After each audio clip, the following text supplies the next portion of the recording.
All right, hey, it's Del Jackson, LLhoops press break. We got special guest Danny Walck. We've been chasing him for 2 years.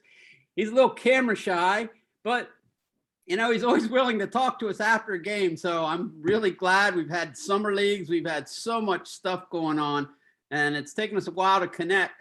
But I'm very, very thankful to have Danny. I consider him a good friend and a great coach. How you doing, Coach?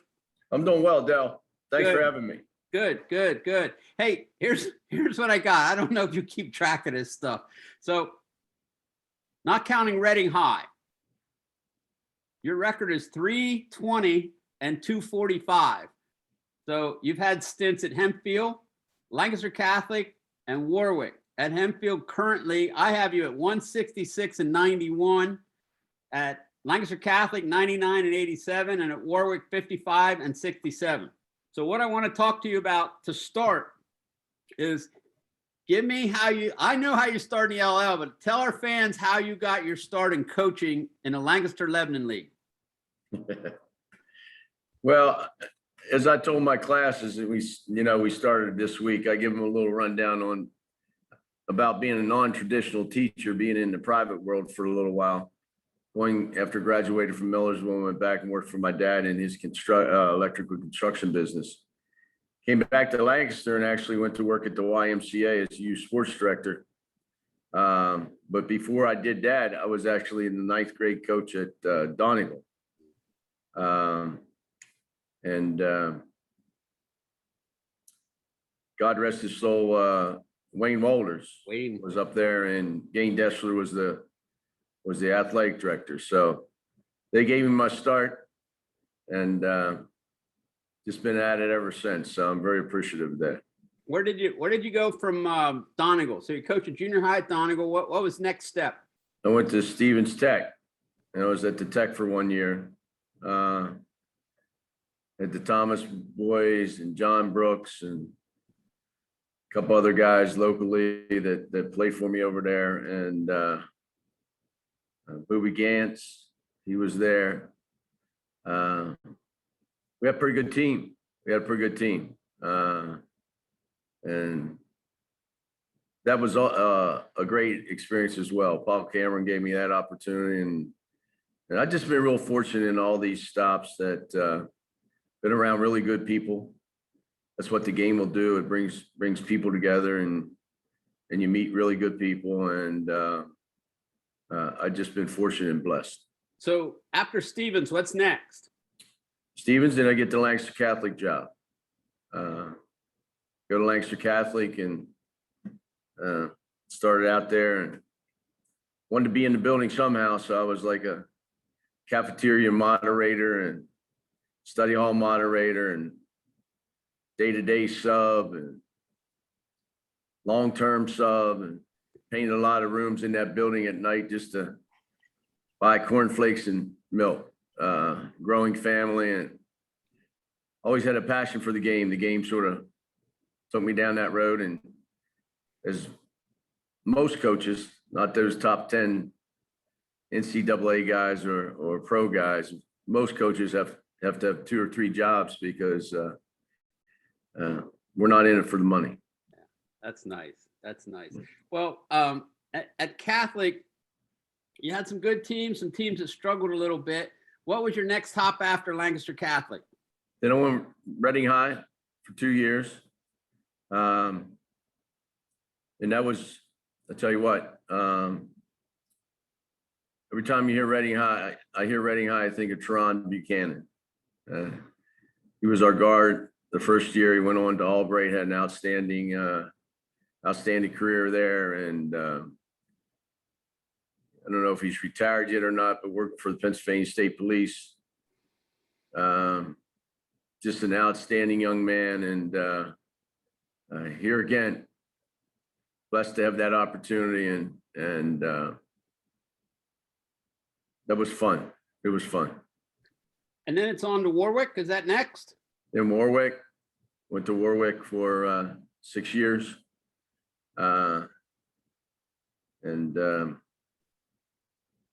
Terry Kaufman was there then, and God rest his soul. He gave me the opportunity, and Coach Landis was beside me, and my assistant junior varsity coach, now junior varsity coach, assistant varsity coach, Matt Walgerman was with me over there.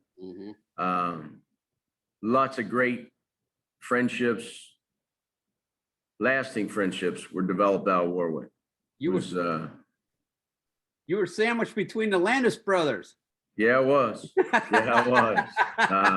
That's not a bad thing, though. No. I thought I knew both of them coach. I'm looking today. I'm like, dang, Danny's right in between Ryan and Jeff. I was like, oh my gosh, I coach against both of those guys too. I mean, they're just they're fantastic guys. They bleed that Warwick red too. I mean, oh, without a doubt. I mean, you talk about being loyal.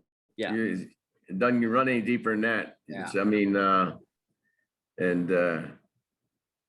but above and beyond that, really good people. Yeah. Really good people. And at the end of the day, that's what it's all about. Yep. And then you get the Hempfield job. Now, I know you weren't coaching when your boy was playing, but you were on the bench. You were like unpaid. I was volunteer. Okay, you were a volunteer coach. Okay. I took a year off when I first got the Hempfield job here for teaching, and left Warwick. I took a year off, and guess Christian was a sophomore then. Katie was playing at Cabrini. Coach Schlosser asked me to come up there and scout their team a few times. Talk about Pete Horn. I went over there. He was at Lancaster Country Day. We had a couple bus rides together up to, I don't know, in the middle of nowhere, small little gym. Having a lot of laughs and telling a lot of stories. I know that. But yeah, that was it. That was a year off, and it was good. It was good. Recharge the batteries. There's nothing better than watching your son or daughter play. So yeah, and then the following year, after that first year, Christian was the junior. Coach asked me if I'd be interested in helping out. I said, be glad to help out.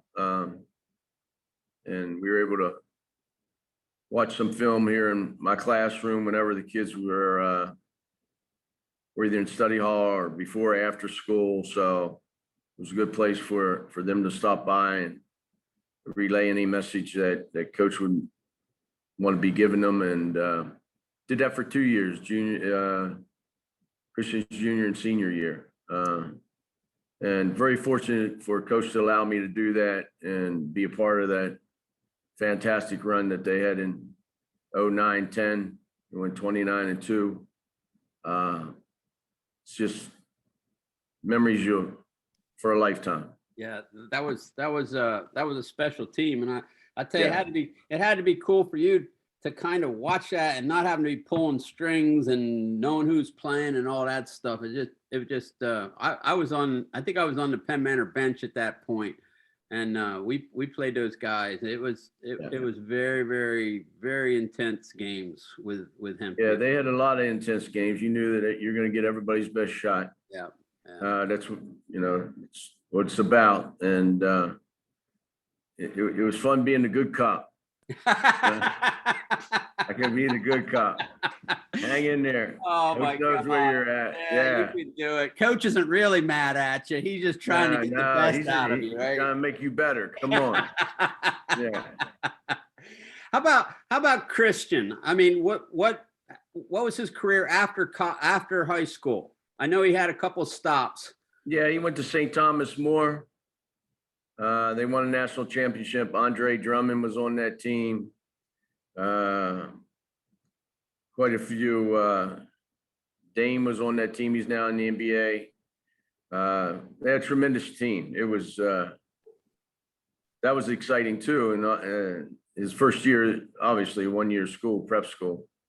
But then I became the head coach here. So I remember he played his first game up at St. Thomas More. They play Army JVs and or Army prep.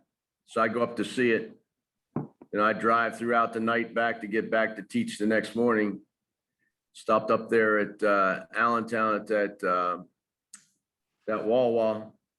Pulled in that parking lot like 3:30. I said, I gotta get at least an hour of sleep. So I pulled in the back parking lot, slept, came back down here, got a shower, and came over and taught because I wasn't gonna miss that kickoff, and I wanted to see that team, and it turned out to be.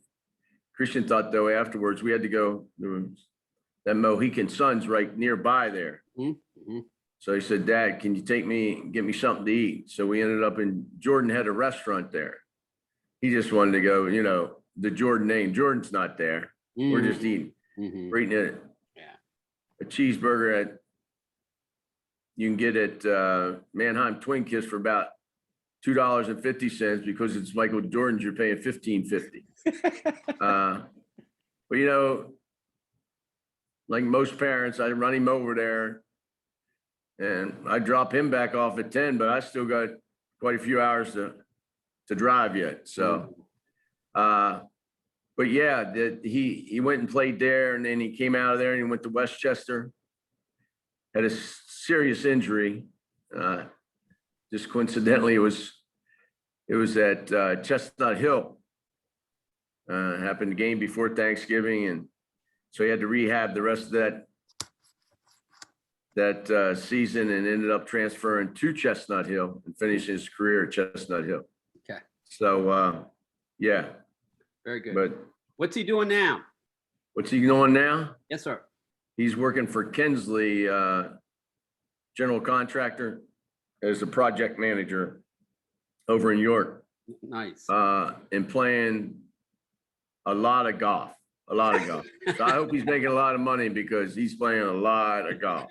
Yeah. I don't know a lot of coaches that played a lot of golf while they were coaching. I know a lot of coaches that played a lot of golf after they're done coaching, but I don't know too many dudes that were on the links while they're coaching. Some yes, but not a whole heck of a lot. If I could play as well as he does, I'd probably be playing a lot of golf too, but you don't have to worry about that. Man. All right. Well, let's talk about your Hempfield career. So you started, and obviously Hempfield had, I've been looking at their records and before Warren's team, they had some really good teams. They were playing for the league championship, and it seems like there's a pretty good culture at Hempfield. Can you talk about that a little bit? Well, I'm just trying to carry the torch that coach built, 25 years, and Coach Goodling. Coach Goodling. Yep. And the tradition speaks for itself. And a coach bigger than the wins and losses. Coach, I hate to inform you, but Coach Goodling hasn't coached here for a while, so it's your culture now. What do you do to keep the culture alive? Let's go that way. I'm getting to that there. I think it's tradition, and it's not. I don't know that it's. Obviously, we're in it to win, 100%. But I think it's about taking care of people and preparing them for the next step. And we try to do that as much as possible, and building that culture, building on that tradition. For example, try to get in touch with or talk to as many guys that I can. Last couple weeks, in contact with Eli Washington, having lunch with Ryan Moffitt, going out to lunch with Brian Carl earlier in the summer when everybody just got out and COVID was things were loosening up, having breakfast with David Martin Robinson and Anthony Alston and having our guys work here, Connor Axe, and during the summer league, along with Austin Groff. Staying in touch with these guys, see how they're doing, how they're making out, whether they're in college or not. I was talking to Ryan the other day before he went back to Colgate, and he said, I'm really proud. Summer's not been that great. My parents are 89. The aging process is going taking its toll now and trying to do that. So my summer's been filled with that. But the last 2 weeks, I said, I just want to tell you before you go back to Colgate, how much you and all the other alumni that's been in this gym this summer has really, you talk about paying it forward. I thank you. And we started to go down, you know, we had Anthony Austin was playing at Widener, Brian Carl at Ithaca, Eli playing up at Lock Haven, Tyler and Ryan Hilton playing at Lancaster Bible College, obviously Ryan playing at Colgate. And then we got a number of guys that David Martin Robbins playing D1 football at Temple. Adam Warnock, he's a manager at Fordham. Johnny Miller, who was in our program for a while, but was always in the student section, now is one of the top managers at Dayton. And Joey White stopped in our gym he played for us with Connor Moffitt and Willie Blair and that group. He stopped in and he said, Coach, just dropped my assistant coach off at the Nook. I thought I'd stop in this morning, see, I knew something would be going on. We always run factory for 3 days a week during the summer. And he went on to tell me that he's working with the West Virginia University women's program and just been promoted to the video coordinator. So hope I'm not missing anybody there, but whenever you sit back and you see that, you're thinking, you know what? You're proud of that. You're proud of that. They worked hard, they get something out of it, they're carrying it on. And whether they go on and play or not, you know,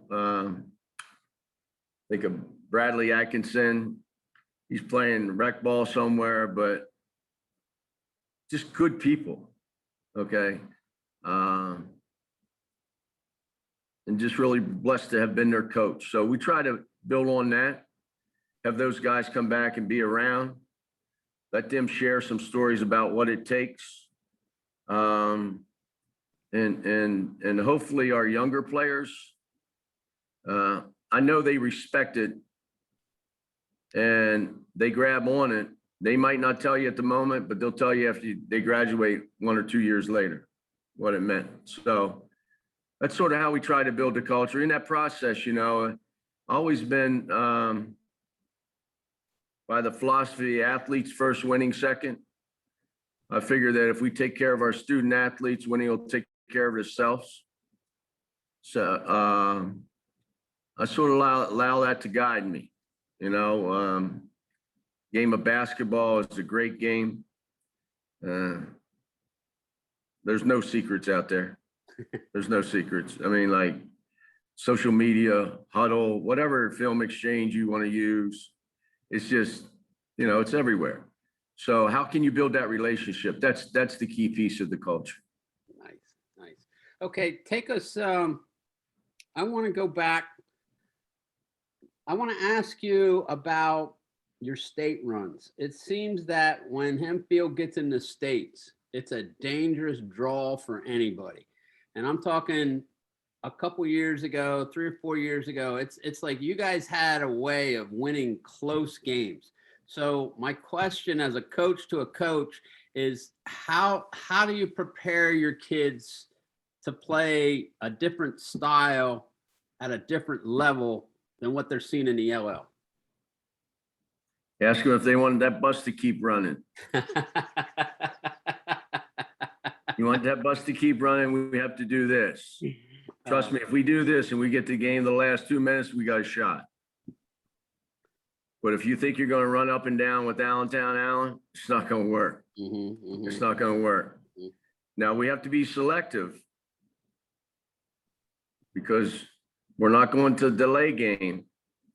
But and I don't know if you were there that night we played Allentown Allen, There were some possessions, we probably got 15 passes. There's other possessions, we took what they gave us, and after 5 passes, we either attacked the rim or we drove and kicked.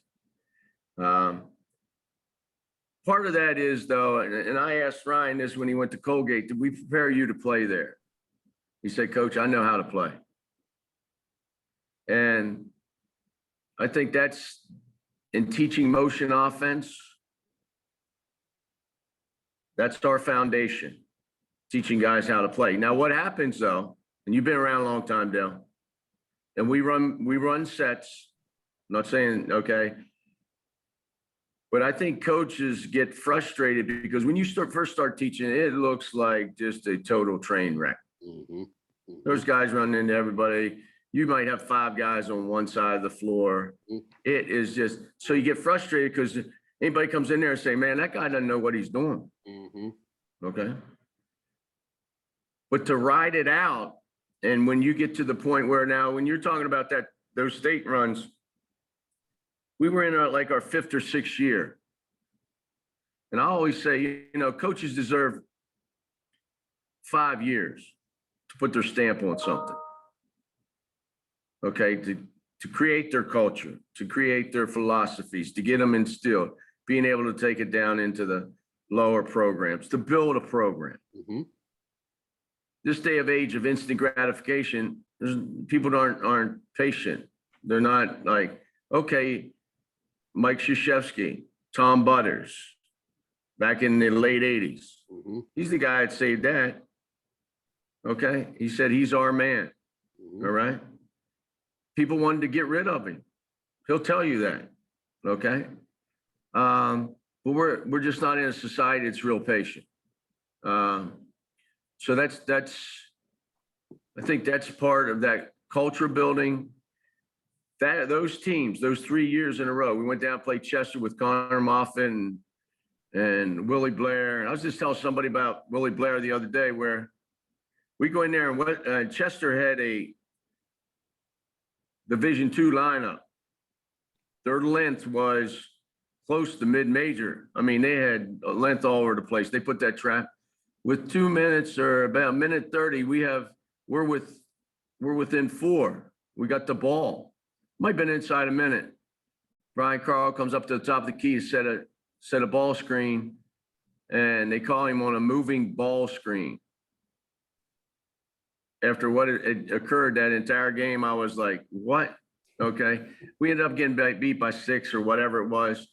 But there was a guy, 5'11", tremendous heart, tremendous competitor, and said, we're going to win. Now, we didn't win, but anytime you showed up with that guy, that's the attitude they had.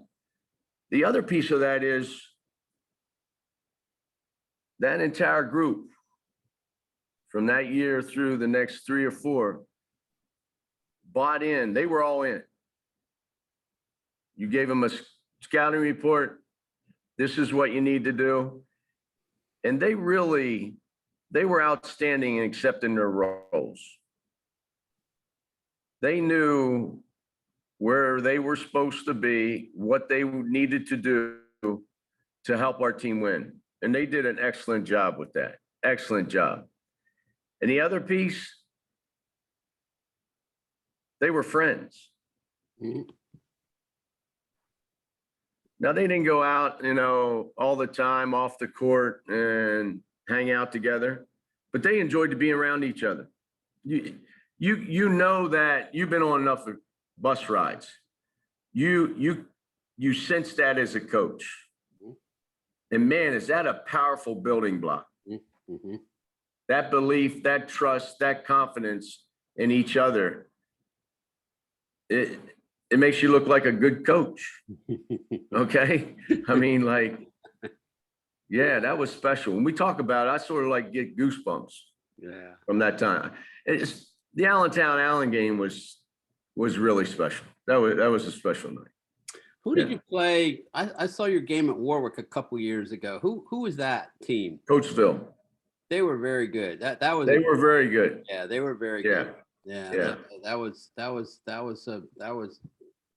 that was interesting. I mean, we had guys all over the place. We had a guy down the floor. We had guys upstairs, and Yeah. it was cool watching. It was cool watching you work. Now let's go the way you work a little bit. So I've watched a lot of coaches work. I coached against you on the sidelines. I would say you're probably one of the most positive coaches as far as what we can hear you talk to the players about that I've seen. The other thing that I want to know is, how do you keep your voice the next day when you're teaching? Because I know your voice is cracking when I talk to you after a game, win or lose. It's like, oh, I don't tell. I think we won. I'm like, okay, coach, are you going to teach tomorrow? How are you going to do that? I mean, what's your thought process? That's terrible of me to say, but what's your thought process going into a game as far as what you need to do as a coach to keep those kids at that level? I've been around a lot of really good coaches that was sort of their style. Okay. I think there's enough pressure on these kids whenever, I don't care what sport you're playing. When you get to the varsity level, there's a lot of pressure there, whether it's peer pressure, pressure outside somewhere, pressure within the family. There's all kinds of things, moving pieces. These are youngsters. That's what they are. They need to know that I have their back. Okay. And there's no better way than doing that than in the spotlight. Now, I can tell you that there's times when it's not so positive whenever we're in these four walls. Mm-hmm. Not detrimental to their health or their well-being, but like being honest. Mm-hmm. We got to do better than that. Mm-hmm. You can do better than that. Mm-hmm. Showing a clip. You see, we had a ball reversal. You were a little selfish there. Mm-hmm.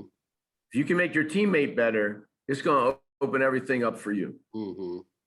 So how we drive that home? But I think when we're out there, they're going to, like, if I don't walk my walk, then I'm going to lose that relationship piece that is built on trust. Mm-hmm. Okay. So even though a guy may take a bad shot, it'd be something like, I think we can get a better shot than that. Mm-hmm. Mm-hmm. Okay. Or one more pass. That's the same thing as don't shoot. Mm-hmm. Mm-hmm. Yeah. Okay. Yep. So, and that sort of has been developed over time on how to handle that. The other thing that sometimes criticized about, and that's okay, is really not jumping on an official consistently, because if I'm so worried about that, and I tell our players, if we're worried about that, then we're not playing our game. Like we can't go there. We can't go there. If we go there, if I go there, they're going to follow me. Mm-hmm. Then we got problems. Mm-hmm. Okay. We're not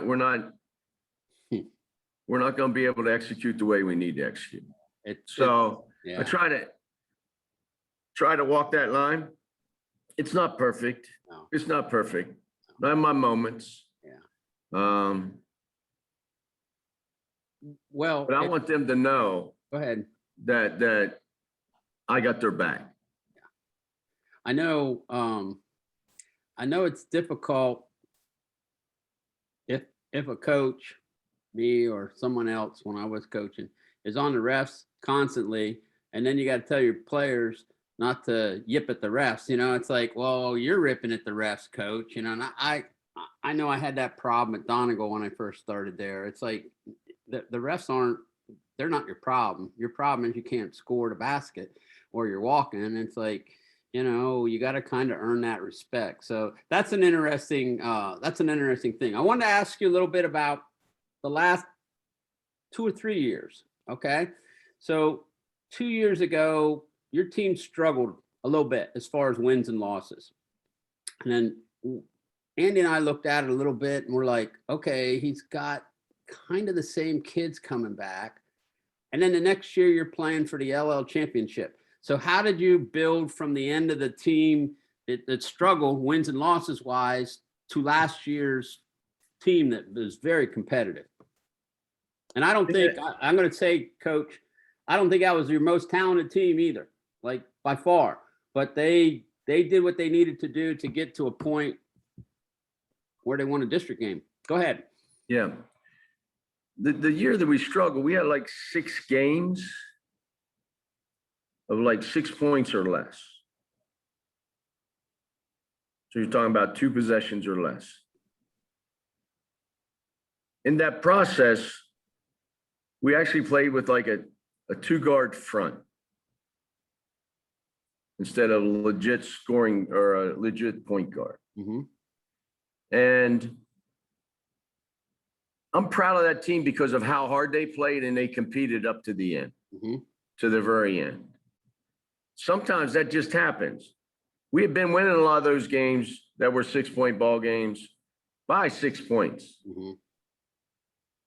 And coming out of that, like the returning guys, I said, first of all, okay, I salute those guys, but we got to get back to who we are, because there was certain games there where you talk about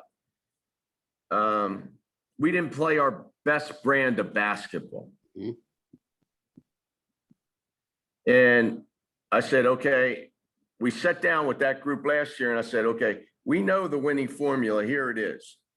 We can't have guys stepping outside their roles. Mm-hmm. Because we had some guys try that and their intent was right, but the role they were trying to fill, in all fairness to them, they didn't make the investment that's needed to be in that role. Mm-hmm. So I said, we got to come back and we got to make the investment. And in talking to the returning players, they bought in. They bought in. And it was a work in progress. It was a work in progress. And I thought 2 things happened. I thought Miguel and Ryan grew together, as well as individually. Mm-hmm. The biggest thing was Ryan Hilton became a big-time stopper. Mm-hmm. His defensive play was outstanding down that stretch. And it actually helped his offensive production. Miguel came into his own where he also got other people involved, but his confidence kept rising because the ball started to go through the bucket. Mm-hmm. And he always had to feel for the game. He's a gym rat. And you knew it was just going to take just a little bit of time, because through December, he realized that varsity's bigger, faster, stronger. Mm-hmm. And there's a period of adjustment there. I don't care what anybody says. People don't often give players enough space for that adjustment. Mm-hmm. Like, he can't do this. Yeah, he can do it. He's making an adjustment. What has to happen is we got to do a better job of coaching them. Mm-hmm. Okay? We got to coach them up here. Film breakdown, timeouts, substitute, calm down, stay connected. It's good. Being a competitor is a good thing, as long as it's channeled in the right direction. Mm-hmm. Mm-hmm. And I thought all that came, and there's some unsung heroes. That senior class. Okay? Davon, valuable minutes. Daniel Sears, fantastic. A communicator, a leader. Okay? Brandon Hagel, super in his role because he got COVID. Then he came off the bench, but he played major minutes, hit big shots. And there's one guy that nobody ever, you saw him, but he never got on the court. He's playing at Indiana University in Bloomington, Indiana. And that's Sam Bennett. He's there on a soccer scholarship. He played for us, came in and says, Coach, I'm not going to play this year, but can I be part of the team? I said, you better believe it. And if you go and look at our game at Penn Manor, when we really played well that night. He's over there, and there's one play, and we started to make hype videos down the stretch. Coach Wogman did a great job. And before going to Lebanon, after we had lost that tight game, we played one at Centerville Middle School in the wrestling room. And we showed them the video, didn't say anything else, said, let's go play. But in that hype video, Sam's standing up, and I think somebody took an offensive charge, and you see Sam going that way. Well, we had that in the hype video, okay? That senior class deserves the credit. They deserve the bounce back, the fight back. They understood. And there's nothing wrong with the senior class before. We hit a speed bump, all right? What's our character all about? What's our culture all about? Let's get back at it. So that's sort of how it came about. Yeah, I think sometimes, and it doesn't happen very often, but sometimes with the traditional powers, where you call it a speed bump, where you hit that little lull, sometimes it makes you appreciate what you have, and the players appreciate what they need to do to get to that next level, I think. And Bobby Borden, we had him on the other night, and he had a team that went from 3 to 18 to league champs in one year. And he gave the 3 and 18. He said that was one of the best teams he had because the kids gave everything he got, and they got better. And then they won the leagues the next year. So, it's kind of cool to see growth. Let's talk a little bit about the Lebanon games last year. I mean, we saw the finals, which was a 1-point game, and then we saw your game. In fact, we live streamed both of them, and we saw the game up at Lebanon in the district games, both pretty close. So I'm assuming going in to both games, you were like, there's not much difference between the two teams. No, and they, first of all, Timmy does a great job. I mean, they're going to be well coached. Those kids are tough kids. They're competitors. And I thought it'd be a 1-2 possession game anytime we played them. The guard play is outstanding, and the big kick in the middle was a beast. Mm-hmm. Okay. And in the championship game, we didn't play very well in the first half, and tip my hat to them. Mm-hmm. They created that. The second half, we get our wheels underneath us a little bit, and we start coming. Just ran out of time. We ran out of time a little bit. Mm-hmm. And I stopped over and saw Ryan after that game, and I said, I just want you to understand one thing. We don't get to this game without you. I know it's going to be tough sleeping tonight. Get some rest. Get ready. We're going to play them again. So that was sort of our mindset. And I knew how much that championship game meant to them because of the emotion in the locker room. Mm-hmm.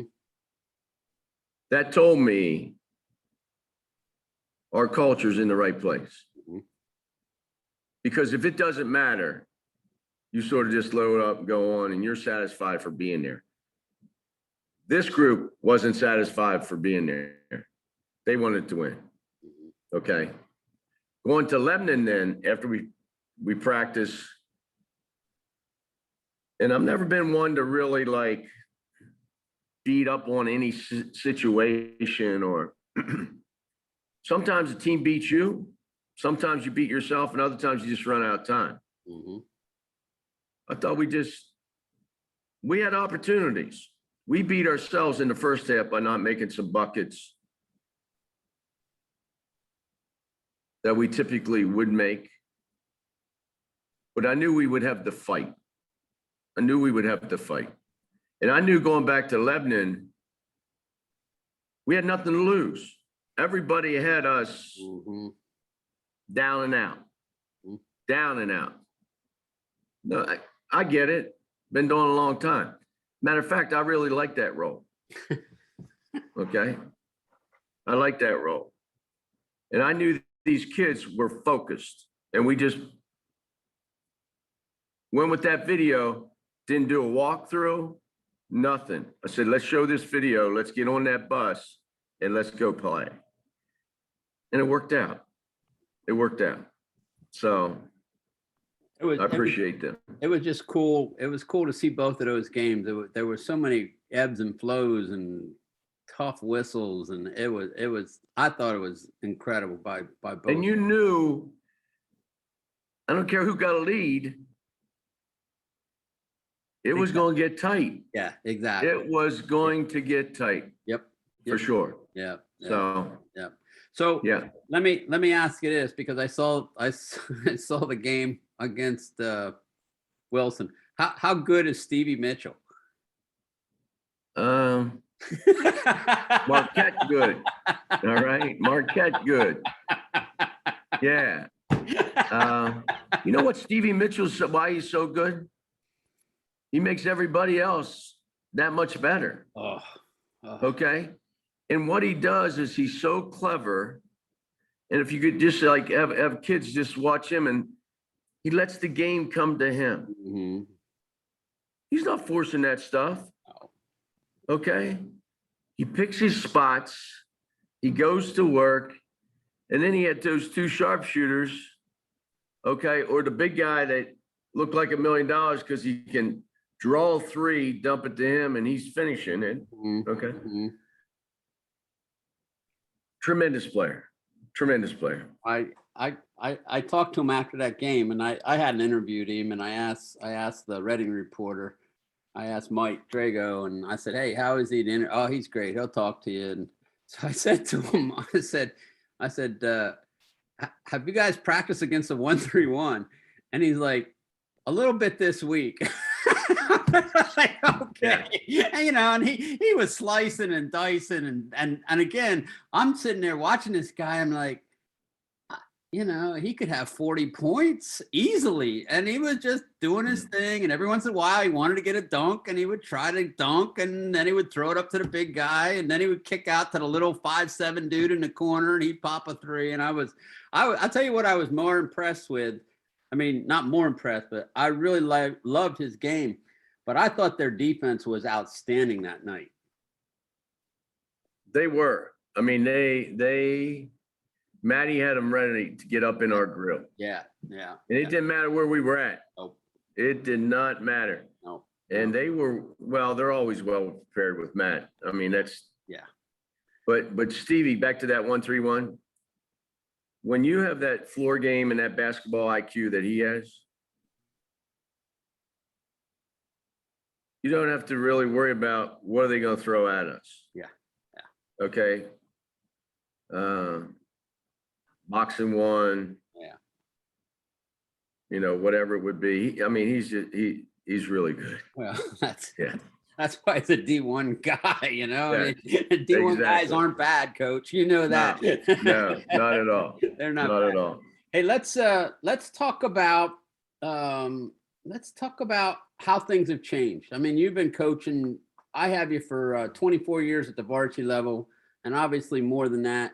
That's not counting Reading, and it's not counting your junior high at Donegal. So, 27 years. How has the game changed? Let's talk about the game first, from when you first started till now. Well, the 3-point line has changed the game in a huge way. I mean, it's a game changer. You get guys coming down there that can really shoot now. It opens everything up. If you can get guys that can really shoot, and you have a big guy, okay, you have a real good chance. Now I'll go back to that really can shoot. You also got to be able to handle the ball. Well, yeah. You got to be able to handle the ball. But I think that's probably the biggest change that I see in the way that the game's played now versus block to block. Like, can a kid play with his back to the bucket? All right. It's like a dinosaur. Find a kid can do that, go up and under. developing that skill, just developing a post guy with the proper footwork. Don't spend on that. Go down there and get that gun out, and they'll shoot 800 shots in about 50 minutes or so, easy. But that's what they're doing. They're not going block to block, power move, up and under, drop step, that type of thing. So I think that's one major change. Let me throw in something here, Coach, as we're talking. So I got my coaching hat on. When I first started coaching at the varsity level in '87, the league had a lot of 6'6", 6'7" guys that could post the block. And I remember we spent a lot of time on the defensive end figuring out how in the world we're going to, are you going to double, you're going to front, you're going to, how you're going to keep these dudes off the glass. And I don't think coaches, I can't talk because I haven't coached for a while, but I don't think coaches spend hardly any time on that anymore because they don't have to. They got to defend the three. And I'm thinking everybody does that shell drill, the old Bobby Knight shell drill. And I don't know if he started where it started, but we used to have guys in the middle of the lane. And I don't think you can do that anymore. On the help side, I think you got to have them like their feet got to be maybe split or even outside the lane, depending on who they're playing. But then you're talking, when I watch other teams play, there's so much movement on the outside that you can't have a kid planted there. You can't, because his guy's moving and there's a lot of movement off the ball. And then the next thing you know, you got this dribble drive thing going, Cedar Crest, and they're throwing across the baseline to a corner shot, and your guy's helping, and he's wide open for a three. What are your thoughts on the defensive end? Well, it's an excellent point because you're right on point. From the defensive side, and this goes back to how the game has changed. With Huddle, with your live streams, like when I said there's no secrets, there's no secrets. So if we're going in and we're going to play a guy that's big, obviously we're going to work on that leading up. Now, here's where I changed a little bit in talking about this. Like if we look at our schedule, I said, who's our 5 toughest opponents? Okay, all speculation, because somebody else could raise their head. Because of how the schedule is, especially with the unpredictability of snow was one thing, but with COVID, it's a whole different ballgame. So how do you look at the concepts that those teams are running in the early part of your preseason and say, okay, we got to work this into the practice for the next 2-3 games. Then when you come to that team and identify those drills and that strategy or concept by a name, so that whenever you only have one practice before the game, you go back to that terminology, say, remember that November 19th, 2021, we worked on whatever it may be. This is what we need to do today in practice as a refresher, and then go into the game plan with that in the game plan. Because otherwise, you're not going to be able to get that built in. It's not going to happen. And the other piece of now, especially with this Huddle Zoom and being able to film practices, if you film that segment of the practice and say, we really want to focus on that today, because when we get on down the road against Team B, bring them in and have that clip available and say, remember when we did this? Because I'm a big guy that wants to teach. I'm a visual learner. If I see it, I got a shot. If you just talk it to me, I got to do a little bit of it's good. I'll get it, but not nearly. If I go out there and I look at somebody running something, I got a pretty good idea of what they're trying to do and what they're doing. So that's why I sort of put myself in the kids' shoes. And the other piece of that is the clips are real short because their attention spans are real short. You come in here, you want to break down film for 10, 15 minutes, and you look back there, They're gone. They're gone. It doesn't work. It doesn't work. Gosh. So that's when you say, how's it changed? And I'm not saying the attention span back in 91, 92 with Jefferson and Clayses and that whole group was any longer, but we didn't have all the social media. You didn't have all this other stuff going on where it was probably a little bit longer. But now it's got to be short and sweet and then put them in a situation where they're engaged. Mhm. So you could even take that, what I was just talking about, into your gym, show them, practice it, show them, practice it, and then go play the next night. You got a chance. You got a chance. How have you changed as a coach from when you first started? I mean, you've had four varsity jobs, so you've got different kids, you got different cultures, you got different size schools, you got different administration, you got different parents. How have you maneuvered the wave? Keep the student athlete at the front. I think that's what you got to do. And as Matt Hagee says, be you. Okay, just be you. And the other piece of that is,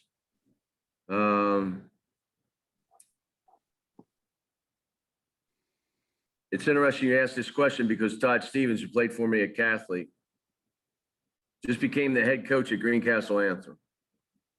Okay. And that's my hometown.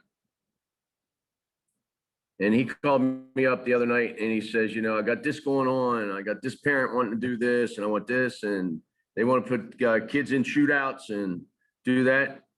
And I don't want fall coach gets mad at me. I said, you have to explain that. Did you talk to the fall coaches up front and explain that, you know what? They're all yours. You can't take responsibility. Parents are going to go do what they want to do. Mm-hmm. I stay out of that. Okay. However, when we sponsor something and you're not playing another sport or another sport's not going on and we have something, I think out of respect, we need you here. Mm-hmm. And driving that practice home, like I'll go support our football, anybody playing football or soccer, I'm going out there and support them, man. Go play that. You're going to be in the scholastic world one go round. Do it. But when it's our sports season, I expect that to be reciprocated, Mm-hmm. right? I expect the same respect given to our time. Mm-hmm. And then it's all good. Now, there'll be some boundaries stretched there. I know that. Mm-hmm. But I think more and more, driving home, athletes first, winning second, show them that you respect them. And everybody has a story. That's where people get confused. Okay. Whether you're at Hempfield or you're at Warwick or you're at Catholic or you're Reading High, everybody has a story. And I just want them to know I'm there to help them, not only on the court, but off the court. And it doesn't matter what you're driving, what you're wearing, because that youngster also that has all that stuff has a story, and it might not be what you and I think it is. Mm-hmm. So I'm not gonna try to interpret that. Yeah. I'm gonna help you any way I can and support you any way I can. So that's sort of how I've gone about it in all four of those stops. And fortunately, it's worked pretty well for me. Okay, maybe I'm just asking the wrong question here. So let's go X's and O's. Has your philosophy morphed or changed? Or are you pretty much, this is kind of what works for us and we're just going to build on the structure? Well, I think we're a man-to-man defensive principal team. And we're a motion offensive foundation team. And then the third system you have to have is communication system. Now, within all those systems, they stay your foundation, but you have to adjust to the talent that you're going to coach. So if I'm at Reading High and I can go 94 feet with somebody and getting up and getting after them, okay, with a Teron Buchanan back in that day, then we need to go do that. Or otherwise we don't take advantage of our strengths. If I don't have that quickness or that speed to play that, then I have to develop within our foundation, offensively and defensively, what's going to work for us. If you notice, and you have noticed, I'm not questioning that, but I play more zone defense now than I ever played.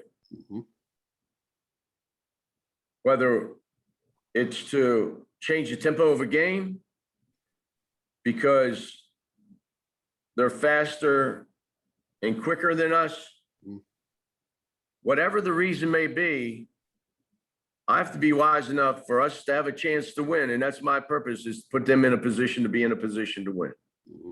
Then I have to adjust accordingly. I can't come in here and say, okay, I remember always having these conversations with Mark Hoffman at Catholic. What a great, great coach. And he'd throw that press out there. Coach, why don't you use a little more press? Well, there's a couple of reasons. Our talent isn't as high as yours, nor who you're playing against. So if we want to get this game to the end and have a shot to win it, if we do that press, it may be over by the end of the first quarter. It's not going to work for us.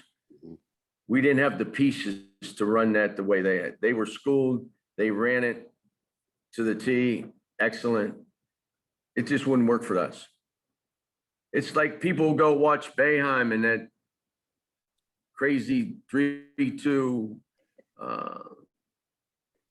whatever zone you want to, I don't care what you want to call it. Amoeba, I don't know. It gets so distorted. You tell me what it is. No. People say, why aren't you running that? Well, first of all, I don't have 7-foot wingspans and a 7'2" guy to go with that, right? Nah, we don't have that. So it's not going to work. Well, I saw that last night on ESPN. No, yeah, I saw it too. Yeah. Okay. But that's just not going to work. So I think you have to adjust not only your skill level, but to your size, your strength, your speed, and your quickness. And you have to be real with yourself, saying, okay, if we need to win every game in the 40s this year, how are we going to do it? Or do we have the team that we can get to, we get above 55, we're going to win a lot of games, because I know we can keep other teams at 50. That's some of the fun parts about being a coach. Yeah. All right, I got two other things I want to hit on. We've only gone an hour so far, Coach, but I figured you and I would get into it here a little bit. Well, we could go probably about 3 hours. Yeah, probably. Especially if we get into philosophy. I'd just sit there and listen to you talk. How about give us a little bit about Dave Brown? Like, he's been on that bench. He was with Warren. He's with you. It's like, what does he bring to your program besides experience? Tremendous knowledge of the game. I've been played at Clemson, played overseas professionally, was back up to Tree Rollins. Just a wealth of information. And he's sort of like the, how best can I say this?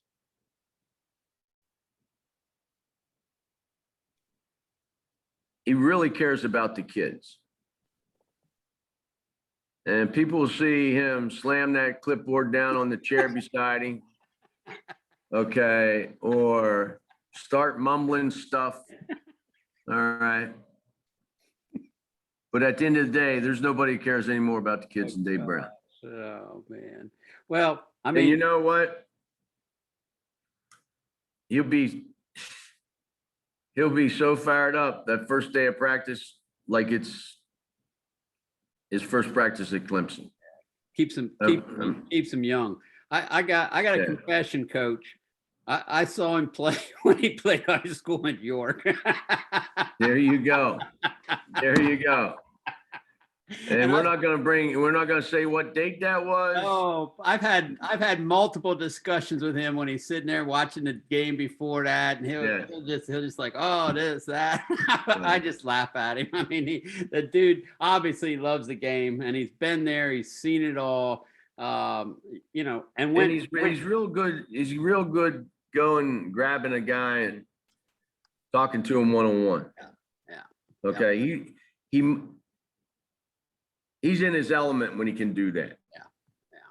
Well, and you have a wealth of knowledge for inside play when you have a big guy, when you have that type of play. And I tell you what, he's the guy that needs to be on here when you're talking about 50 years of the LL. Oh, yeah. Because I think I got to give him. He starts, and I'm sure you've heard this name, Tom Konchowski out of New York, who died this past February.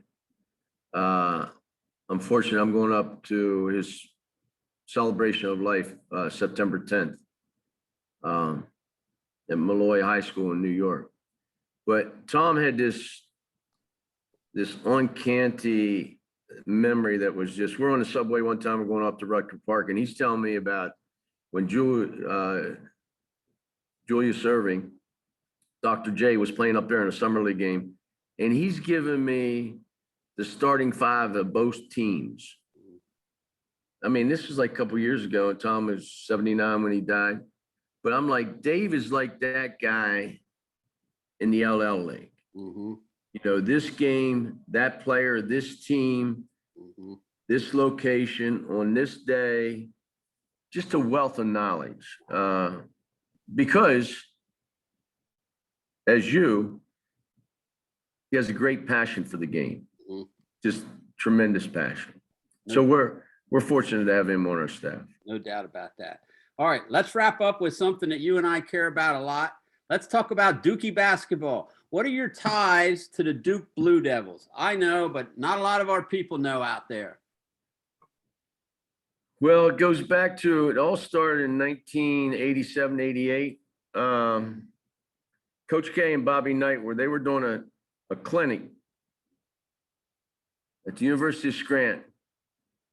I was Donegal's 9th grade coach. Got the picture at home. Got my picture taken in a Donegal polo with Coach K. Met him there and really liked everything he was talking about. Was just passionate about it. So after that, I went to a number of clinics and ran into him and talked to him all the time. I came to Lancaster, York Catholic, and did a big fundraiser for him. At that time, Bill Southward, Timmy Glack, and Tony Arcudi, Dave Siebert, and maybe Bobby Graybill was on my staff, and my wife and I went over there to that, and we had a table. Got to talking to him that night. And then I go and I work a camp in Newport, Rhode Island for Coach Hurley. Coach Hurley, when I first got the job at Catholic, I call up, get him on the phone at he was a probation officer in Jersey City. I said, I need to do something here to get a spark into it. And so I call St. Anthony's, and the nun picks up the phone and said, call him over at the police station. He'll answer. Wow. So I'm down him. He picks up on the first ring, and I go, oh man, what am I going to say now? So I say, Coach Hurley, do you mind coming and doing a clinic at Lancaster Catholic? I'm the new coach, and I'm trying to get some excitement and enthusiasm. He said, tell me when, we'll be there, because my wife loves Lancaster County. So he came down, he did two-day clinic. We had the kids in on Friday night. And then he did a coaching clinic on Saturday. And we took him up to Groff's Farms, where the golf course is now. But when that was a restaurant, they served dessert before they served the main meal. They said they don't want to mess up the best part of the meal. He thought that was sensational. So we get done with that weekend. He said, I need you to come work my camp in Newport, Rhode Island. So I go up there, I work that. Tom Konchowski shows up. He says, you need to work for Howard Garfinkel, 5-star. So I go to 5-star. And Garth says, you should probably go down to Duke and work. I said, well, I don't know how to get in there. He said, so he said, I'll get a hold of him, but Garth's really busy. So I called Coach Gaudet up, Pete Gaudet.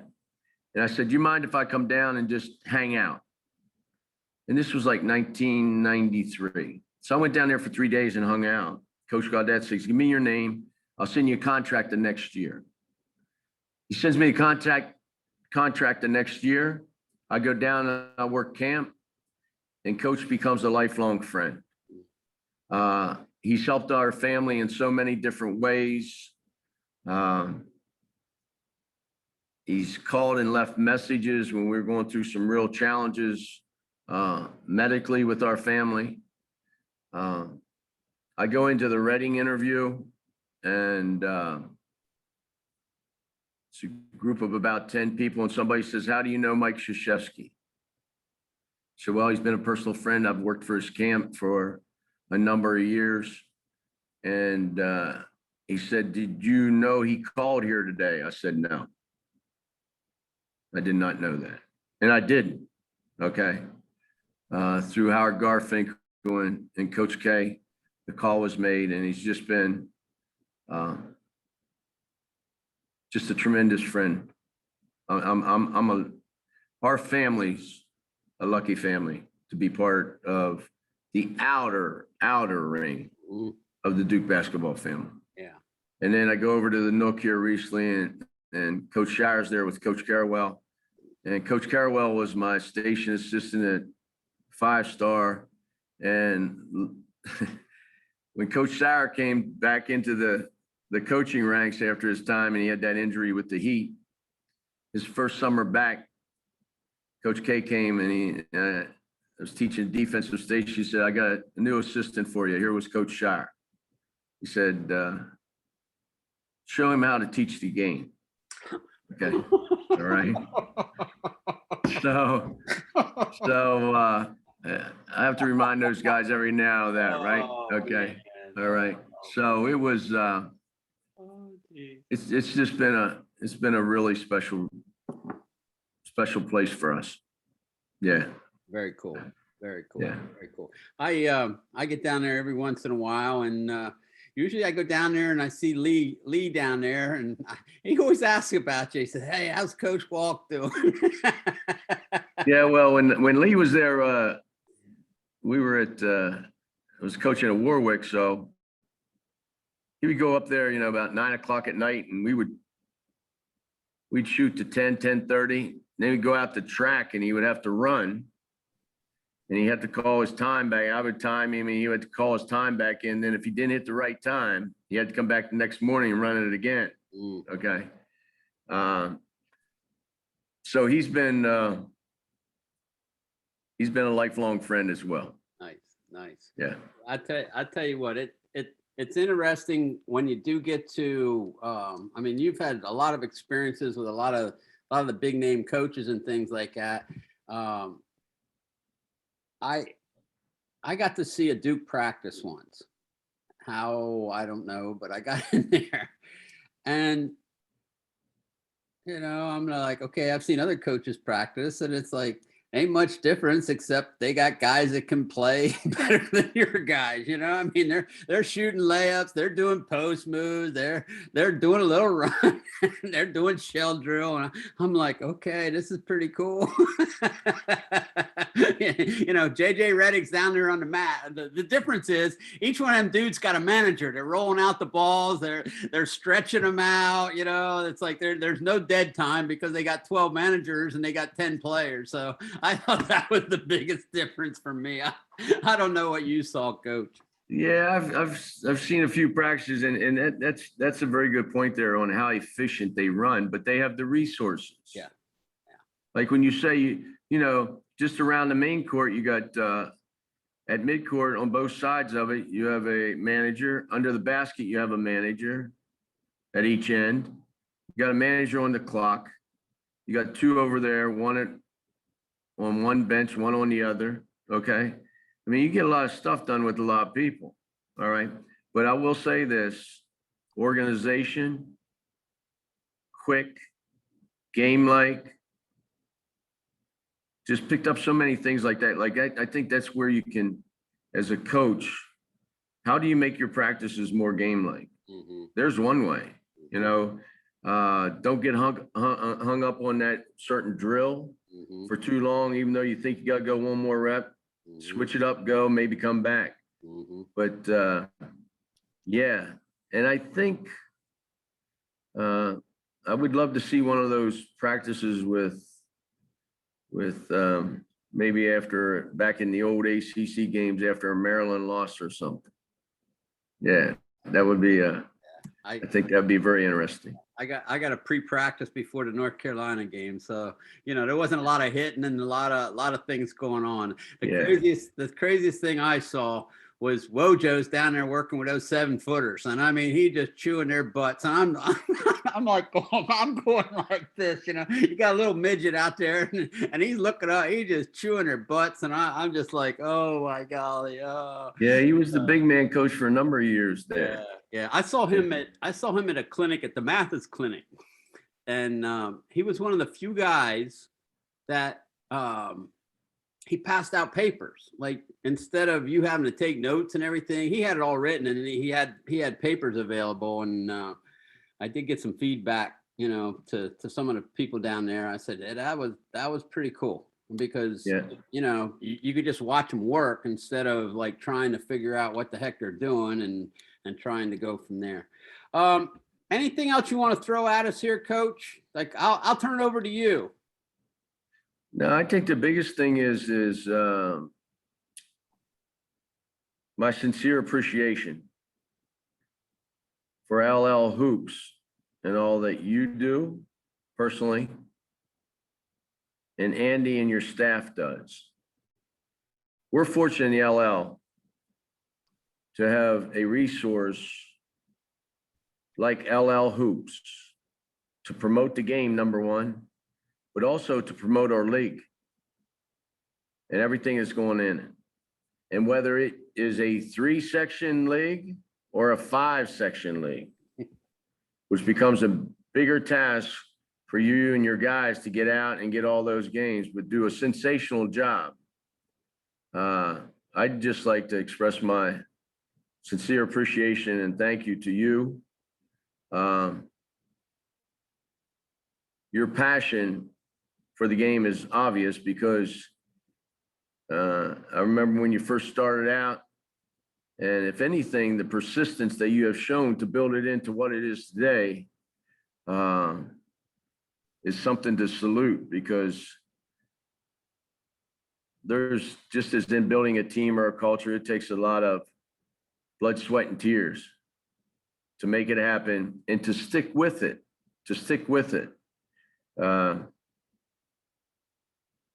We're fortunate to have you, Del. We're fortunate to have you as a representative of the LL League.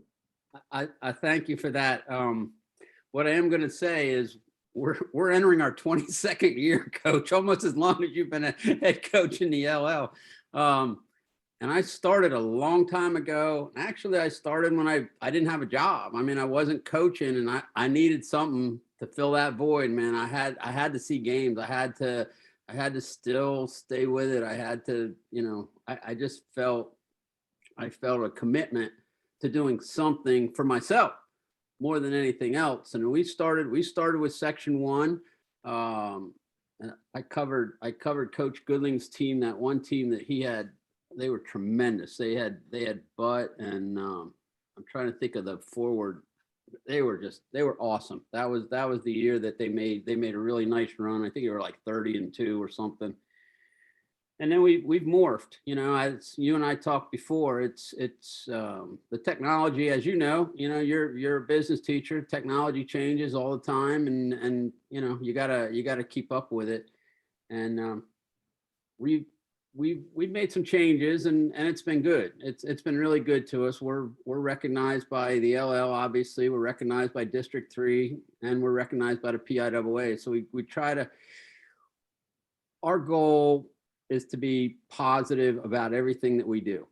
So when you watch when you watch or read or however we do video, you're not going to see, it's like, what coaching, why didn't you make this coaching move? You know, it's not a press conference. It's like, okay, you know, this kid had a good game, and, you know, we like to talk to the kids that win.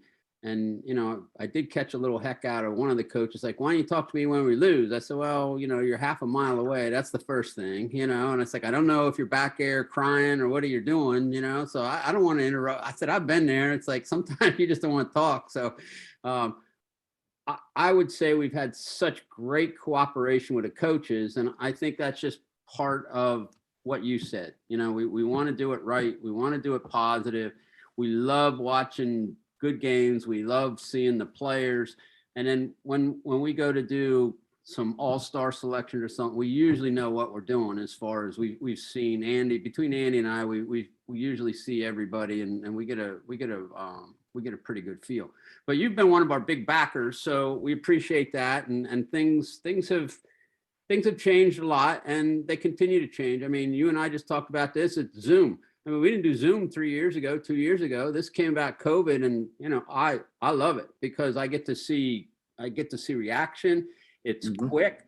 We can put up something that's more in depth than reading a 3-column interview, because you can't do an interview to do it well. I mean, you and I have touched on a lot of subjects here today, and, you know, I've learned some things, and a lot of people probably won't watch the whole thing, but some people will. And that's part of our goal.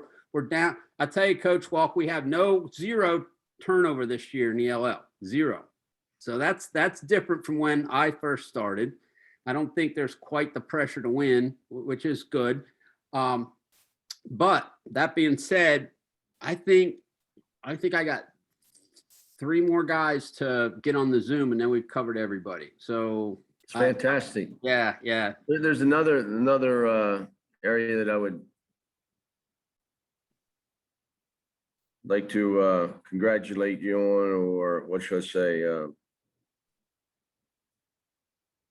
big high five for, is because I know the financial piece and how you kept this abreast,